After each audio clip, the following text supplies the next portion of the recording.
Hi అండి, అందరికీ నమస్కారం. Welcome to my YouTube channel. ఈ వీడియోలో మనం వచ్చేసి జగన్ సంచలన నిర్ణయం తీసుకున్నారండి. ప్రైవేట్ స్కూళ్ళలో ఉచిత అడ్మిషన్స్ అయితే ఇస్తున్నారు 1వ తరగతికి సంబంధించి. సో ఆ వివరాలు అయితే ఇలా ఉన్నాయి. ఎలా అప్లై చేసుకోవాలనే వివరాలు కూడా మనం ఈ వీడియోలో తెలుసుకుందాం. వీడియో అయితే ఎక్కడికైనా స్కిప్ చేయకుండా ఎండ్ వరకు అయితే చూసేయండి. వీడియో నచ్చినట్లయితే తప్పనిసరిగా లైక్ చేసి మన ఛానల్ సబ్స్క్రైబ్ చేసుకోండి. ఇక వివరాలకు అయితే వెళ్ళిపోదాం. ప్రైవేట్ స్కూళ్ళలో ఉచిత విద్యకు దరఖాస్తుల ఆహ్వానం అండి. 1వ తరగతిలో ఉచిత ప్రవేశాల కోసం ఈ నెల 25 వరకు గడువు అయితే ఉంది. అప్లై చేసుకోవచ్చు. ఆన్లైన్లో అప్లికేషన్ ప్రాసెస్ అయితే ఉండబోతుంది. సో సామాజికంగా మరియు ఆర్థికంగా వెనుకబడిన వర్గాల పిల్లల కోసం మంచి అవకాశం అయితే చెప్పుకోవచ్చు. విద్యా హక్కు చట్టం కింద ప్రైవేట్ పాఠశాలలో 25% సీట్లు వీరి కోసం ప్రత్యేకంగా అయితే కేటాయించడం జరిగిందండి. ఇక విద్యా హక్కు చట్టం కింద పేద పిల్లలకు ప్రైవేట్ స్కూళ్ళలో ఉచితంగా విద్యను అభ్యసించే అవకాశాన్ని ప్రభుత్వం కల్పిస్తుంది. ఇప్పుడు సామాజికంగా మరియు ఆర్థికంగా వెనుకబడిన వర్గాల పిల్లల కోసమే అండి ఇది. సో అన్ఎయిడెడ్ స్కూళ్ళలో 25% సీట్లను రిజర్వ్ చేసిందండి ప్రభుత్వం ఈ పిల్లల కోసం అయితే.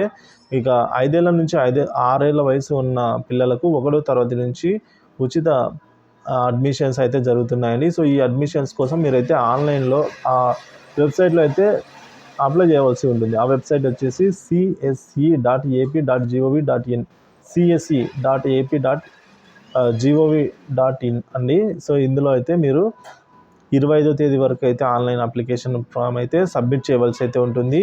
సో అలాగని లేదంటే మీరు మీ గ్రామ వార్డు సచివాలయంలో కూడా అప్లై చేసుకోవచ్చు అండి.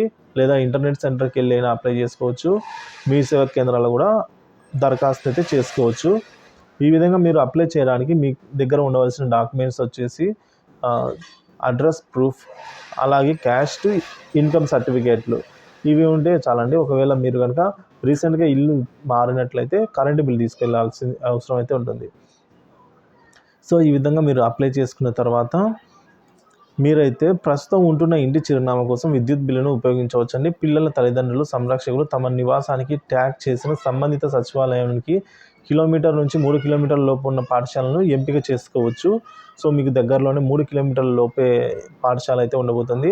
సో అధికారులు దరఖాస్తులను అర్హతను ధృవీకరించిన తర్వాత లాటరీ విధానం అయితే సెలక్షన్ ప్రాసెస్ వచ్చేసి లాటరీ విధానం అయితే ఉండబోతోంది.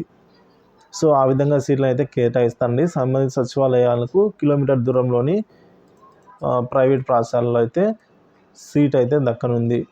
సో ఈ విధంగా ఎవరైనా ఎలిజిబుల్ ఉండి ఇంట్రెస్ట్ ఉన్నవారు తప్పక అయితే ఈ అవకాశాన్ని ఉపయోగించుకొని ఆన్లైన్లో అయితే వెంటనే దరఖాస్తును సబ్మిట్ చేయండి.